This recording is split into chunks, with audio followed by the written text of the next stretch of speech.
is going on, everyone's? We are here and we are back with another episode of Is My Point Valid? Yes, indeed. I am yours truly, Brandon D. And I am Camille A. Stalker. And thank you.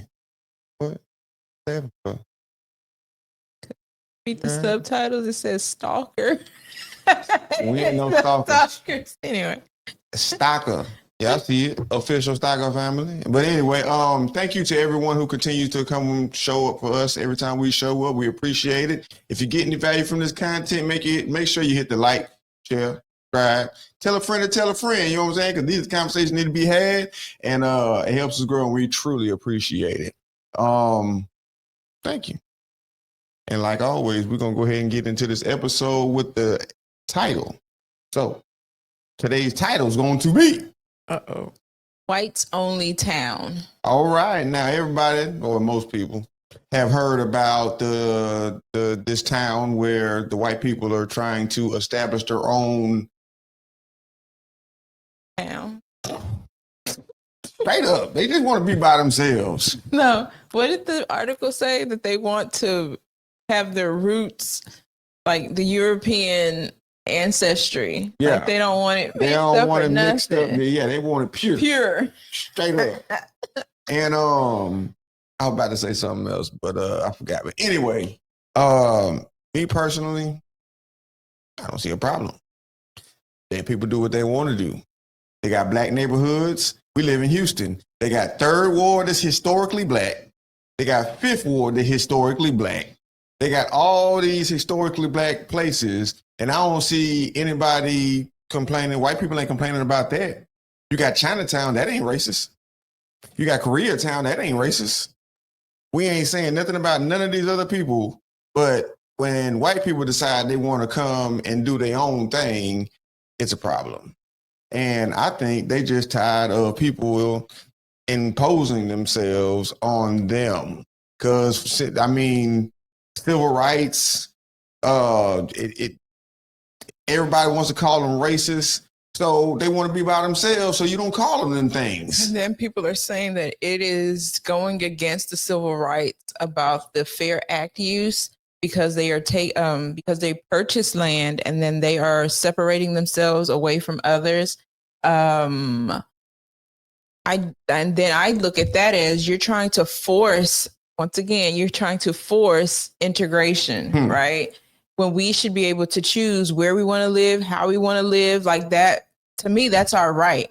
You don't have to agree with it, but I don't see anything wrong with it. That ain't got nothing to do with you. Mind your black business. Yeah. So I think that is another. They're trying to force integration again. You're trying to force somebody who's saying, I don't want to live like this, and I know I can create something else over here that is America or how I view this. And yeah, I don't know. I don't see a problem. We're going to check it out. I haven't really watched the whole thing through. I just watched bits and pieces. But we're going to check out what they're talking about. And y'all know how we do. We'll talk about it. But let's get into it.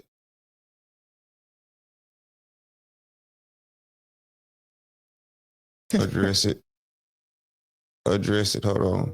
What we've done here is establish a... Address it. Warning. This report contains themes of racism and homophobia, which viewers may find upsetting. I'm really tired of these two words because people are not using racism in the correct term. They're not being racist towards us. They are minding their business and trying to mind their business and mind their business. And then to be homophobia, that means to have a phobia, you have to be afraid of something. You have to be scared. Like you don't want to go near it. I don't know. I'm going to put this on myself. I have a phobia, a fear of roaches, right? I'm Especially bigger. The flying ones. I'm bigger than it, but still, oh my goodness. And so that's scared, right? I'm afraid of that. But when you say that a human being is afraid of you because of something that you choose, that's stupid. The very to do. fact that y'all, that it is homophobia, your whole ideology is made up. Y'all made up your ideology. Y'all making up words to fit your ideology. Homophobia. When I hear homophobia, to me, that means I'm about to tell you the truth. And of course you don't like hear the truth. But I look at it like a phobia. I'm not scared of you because you're a person. In literal terms. You are a person. Why am I afraid of you? And I'm not afraid of you because of what you're choosing, because that's your choice to choose what you choose. I don't agree with it, but that doesn't mean I'm afraid of you. Yeah. So, with that being said. Right? I don't know. Yeah, let's get into it. Shaking in my boots. Scared. Ooh. Whoa. What we've done here is establish a place where we have control over who our neighbors are, and that is just for the sake of preserving, our culture. Okay, we didn't even start. Nobody has a problem that the Amish, right, or the Mennonite, are they the same group? I'm not sure. I don't know. Or the Mormons. They all have their own. The Jewish, they live amongst each other. It's not solely. Well, I'm talking about the Amish. The Amish they have their own. They have their own. Yeah. Nobody's upset with them, and they're white, and they stay within their Amish ways, religion, everything. Interesting. Sure. Okay. And that culture, effectively, we're saying this is a white culture, a whites only place. White American culture.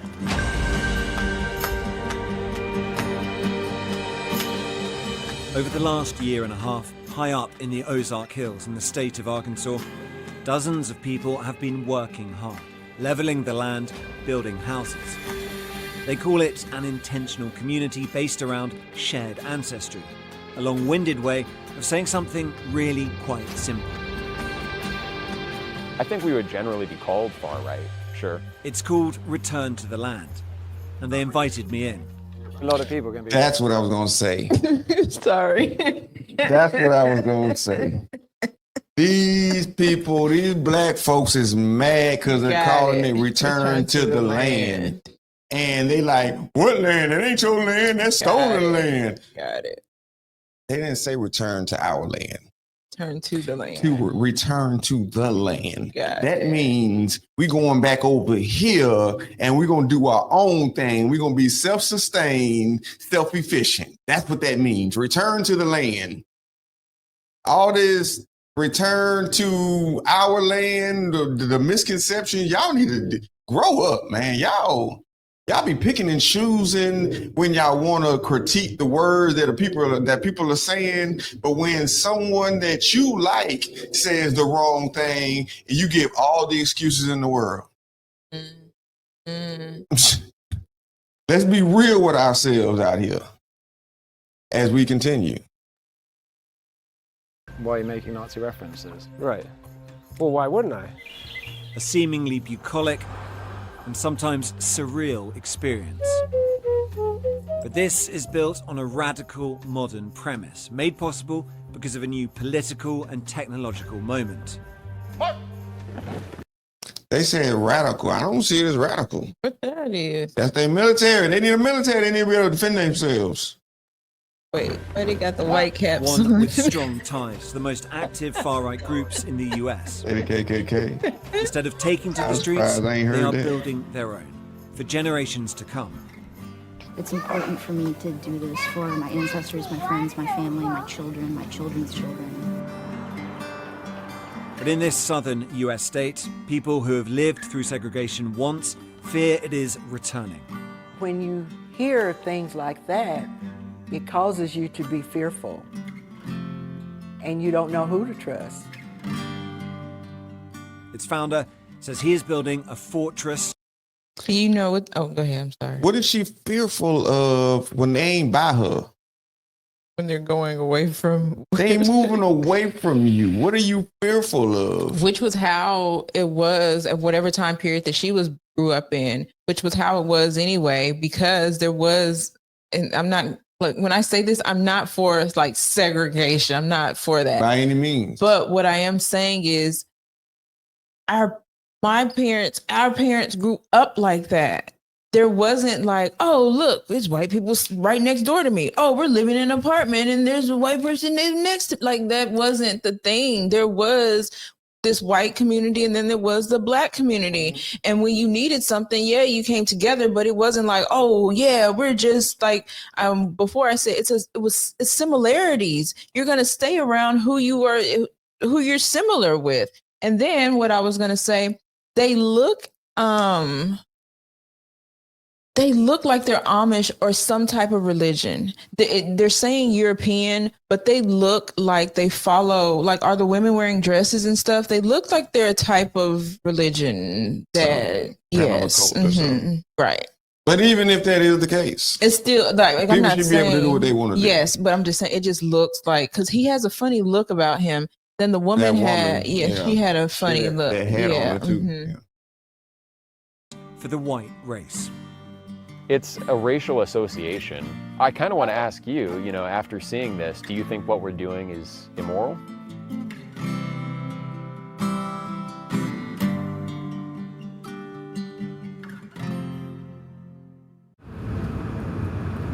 Arkansas, in the southern United States. Welcome to Little Rock, where the local time is 4:27. For the last few years, I've been exploring how an ethno-nationalist movement has been organising online. A network that aims to define countries by ethnicity, but which links across borders. And this is the place that one group has chosen to put that into radical, real-world action. You want a white nation? Build a white town. It can be done, and we're doing it. It is an extreme view, but it draws on more familiar arguments. That mass immigration is out of control, that Western societies are in danger of losing their fundamental character as a result. So one of the arguments here is that this isn't about persecution of an ethnic identity, but protection of an ethnic identity, and that identity happens to be white. So we're going here now up into these pretty remote woods to really put that to the test. We are driving deep into the Ozark Mountains. The group's leaders are not from Arkansas, and they've chosen these remote parts for a reason. All the locals I spoke to knew only a little about the group, if anything. I don't necessarily agree with it, but that's not my choice. Yeah, but do you think they should have the freedom to do it? That's what they want to do. I think it's kind of a little fishy around here, but just be safe. The leader of the group is called Eric Orwell, and he's invited me to spend a few days with them. Hey, Eric. He insists what he is doing here is entirely legal, and that's key. Because if it is, it could be a blueprint for many other communities to come. Welcome to the Ozarks. Thank you very much. That's the show, isn't it? Yeah. What we've done here is establish a place where we have control over who our neighbors are, and that is just for the sake of preserving, our culture. And that culture, effectively, we're saying this is a white culture, a whites-only place. White American culture. Yeah, not just white, but white American. But what this sounds like is bringing back segregation. Is that a fair assessment? Well, it's free association. So we're not trying to keep other people down. This is a small settlement in the middle of the Ozarks. But they are being kept out. You don't let everyone into your home. 160 acres taking shape, forest cleared, roads laid, cabins built. Around 40 people live here. Hundreds more from across the world have paid to be members.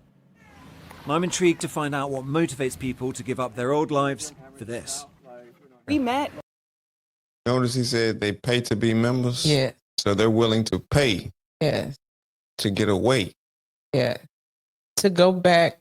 And we're okay. The interviewer is putting this whole white thing, the guy is clearly saying culture, right?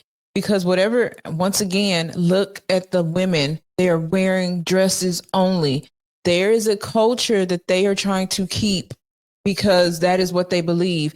And it's probably if you're in a city, if you're in the city, like people look at the women funny. Why are you always wearing a dress? The kids, you know, they don't want the kids being taught certain things that are being taught in public school. So they're probably homeschoolers and teaching a certain way. So we can look at the negative and be like, oh, it's white. But I think maybe they'll get to it. I think it's more of a religious thing. And once again, a religious culture. And like you said, it's a blueprint, but it's not just a blueprint for them. We could do it. We can learn something from this too. Like there is, I think maybe 2 years ago, I read that there was some black people creating tiny homes, or like a black community. Yeah. I need to look into that and see how it's doing. But Here. Oh, you met here? I guess he came here. I met her on like day 3. So. Oh my God, what a story. It beats Tinder, doesn't it? Like. Yeah, right? Yeah. David and Caitlin not only met here, they got married last month. They wouldn't be here without social media. Somebody had posted a video of Eric. Yeah. I saw videos of them actually building stuff on the land. I was like, oh man, I gotta come check this out. And I figure if there's nothing else like this in the country, like it should at least exist. Yeah. Like, do people really think that we should never be able to choose our neighbors? It wouldn't be controversial for any other racial group to do the same thing. I think it'd be quite controversial. Well, if you don't have rules against it, then, you know, anyone of any race can come and be your neighbor, and they're watching the news, which is telling you that white people are, you know, the cause of all your problems and all the ills of society, and suddenly, you know, your children are much less safe because there's a lot of violence, anti-white violence happening to white people and white children. And so Specifically sort of motivated by racism against white people. What sort of things the heavens are about to... yeah. I'd like to continue talking, but the rain starts and it comes down hard. The residents shelter in their cabins and night falls. The next morning. This is how the average weekend works at Return to the Land, or RTTL, what they call a work party, made up of residents, but also new recruits who have come to check out the project. It is hot, hard work. To join RTTL, you have to sign up to the Private Members Association, or PMA. And there are strict criteria for membership, as Scott Thomas, a board member and one of the founding fathers here, explains. You have to be a PMA member to live here. Yeah. So you have to be someone of European heritage. The group's logo, based on a Nordic rune, draws on that heritage. It is the PMA that the group believes makes this all legal. Once members have been vetted on ethnicity and other grounds, they can buy shares in the Limited Liability Company, or LLC. Those shares translate to acres of land that they can build on. Peter Seri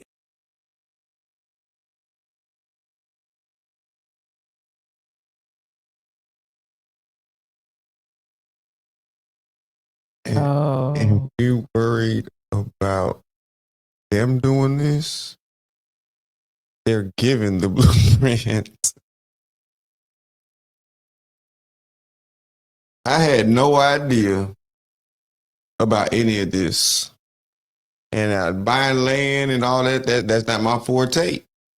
So I'm definitely going to look into this. Right? Because doesn't this motivate you to like, We got 106. And they have it all laid out on what you... plots already. You seen they had one for sale. Yes.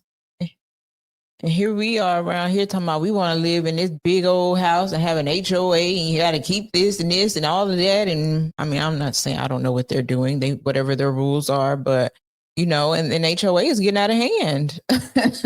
They've been out of hand. It's getting They've been robbing people. But it's getting worse. Wow.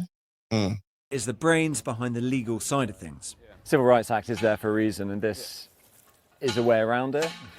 Yeah. Do you think you'll survive contact with the legal system, the courts, if it came to that? Hopefully. Do you think it's racist or not? Do you reject that term? Do you embrace it? I don't know about that term. I mean, people use it in a lot of different ways. I'm sure there's a lot of people on the internet who would call me racist. I don't really know or care whether that term applies to me or not. Maybe. Scott, what do you think? Yeah, I almost don't know what racist means anymore. Like it's you call racist. A prejudice towards someone who's from a different ethnicity. Oh, well, actually, the modern definition. I don't even understand why this is a conversation. They're not being prejudiced against anybody because they're removing themselves because they don't feel safe. That's not Empowering prejudice. themselves is not prejudice against someone else. You know, when black people like black power and all these other black everything that they got, Black is beautiful. they saying white power. No, they're not. They're saying culture. I understand. Straight up. White power.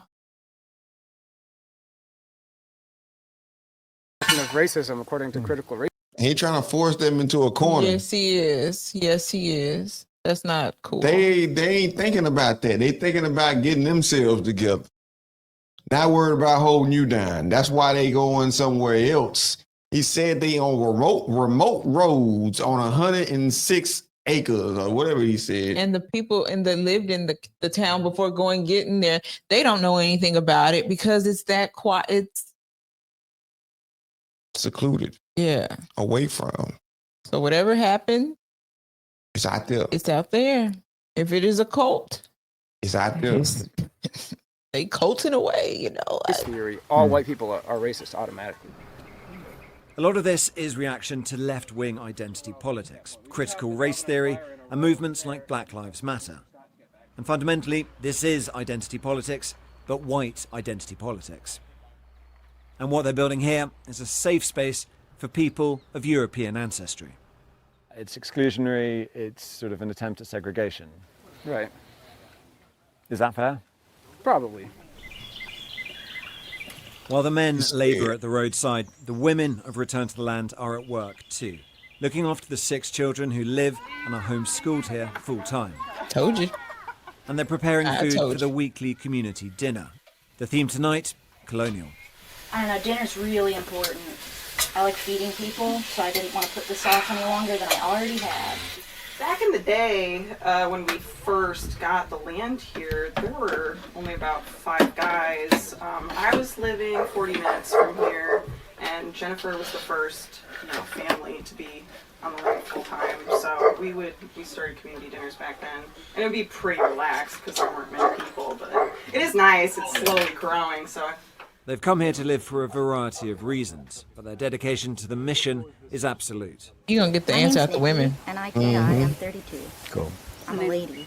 My name's Allison, Alison. I'm 29. Right. And Caitlin, Caitlin. I'm 31. I think people just have a large misunderstanding of what's happening here. Yeah? Yeah. What's the biggest misunderstanding?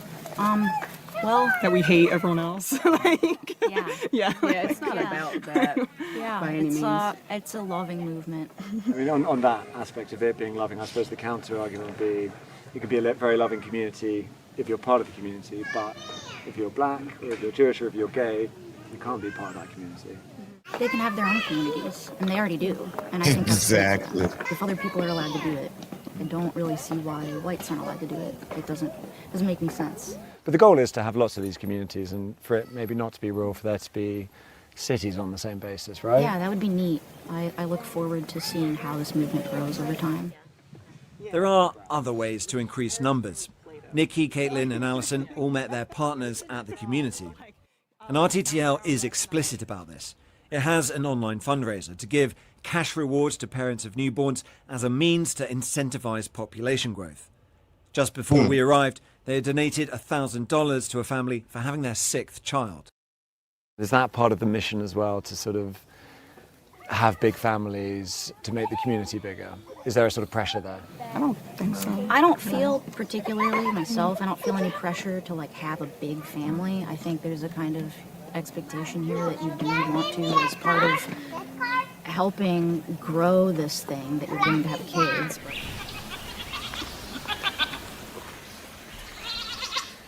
There's not a lot to show around here. I basically just have the whole pasture area. Peter is unattached. They're doing what we always talk about, right? So, Trump had signed in, if you have like his incentive, have babies and I'll give you this money and it'll go into this fund. They're doing community, and they're saying with the lady had her sixth baby, they're helping because maybe in that situation, having a baby it's expensive actually. Mm-hmm. When you go to the hospital and you have a baby, you have to pay that real big bill. So they probably might be having home births. So they're coming together and they are just supporting. They are creating a community where they are not dependent upon the government to fund this for them. Everything that they're doing, they probably cashed out their 401ks. They probably saved up. They're using savings, and they are taking the money that is being paid to become a member and, well, of course, funding all of this. They're just building a community and not depending upon the government or anybody else. They're dependent upon themselves. And it just so happens that they're saying we need to have European blood, right? That need to be white. And you have to be a certain type of white. And yeah. Basically. But I think pretty much that. I think because I also, they didn't touch on it. I maybe brought it more off camera, but there's a religion there. There's gotta be, because they're talking about children, culture. There's a religion there. Oh, I have a little. I saw a video of a Somali immigrant, and he was saying how when they first immigrated over here, they were living in southern cities. And he said he noticed how, they noticed how Black American children were acting, and they didn't want that. So they collectively packed up and moved to Maine. And they said they were very intentional about finding a spot where it was predominantly white. Mm-hmm. So there is a big community of Somali immigrants in Maine, and it's solely because they didn't want their children acting like American Black children. Which then you look at like immigrants who moved to New York and then their friends were Black, and then their parents would be like, I don't want you hanging with that Black person because they behave this way. But Dad, they're cool. Yeah, they're cool. And they are cool, but behavior, So I don't see anything wrong with it. Maybe in the years something will be wrong. Who knows? Nothing is perfect, but they are creating a community that is fitting for them. It doesn't have anything to do with us. It's nothing illegal. They're not harming anybody. And if they harm anybody, I'm pretty sure they probably harm themselves. Or if somebody's trying to come in, right? And if somebody try and come attack them and harm them, then they have every right to protect themselves because you would be on their land, which is... You got to find it first. That's true. Straight up. And that's not somewhere that I will find. It's not somewhere that I'm trying to go I need to find them, because for why? They're not looking for me. So I'm not looking for them. Yeah. I don't see an issue. We need to be looking at this as motivation. Okay, we could do a blueprint. Yeah. Because they clearly know what they're doing, and they're doing it in a way that is law-abiding and constitutional. And then when you put this story out, people look at it, a white only town. Oh, that's racist. Oh, that's, you're homophobic because you don't want this group of people a part of it. Well, you don't want a certain group of people a part of your situations either. So, like you just said, you don't want everybody in your house. Interesting. Very interesting why these people cannot and we can, but they can't. Yeah. But anyway. With that being said, we're going to go ahead and get up out of here. So, like always, it is love, peace, and soul. Like Soul Train, baby.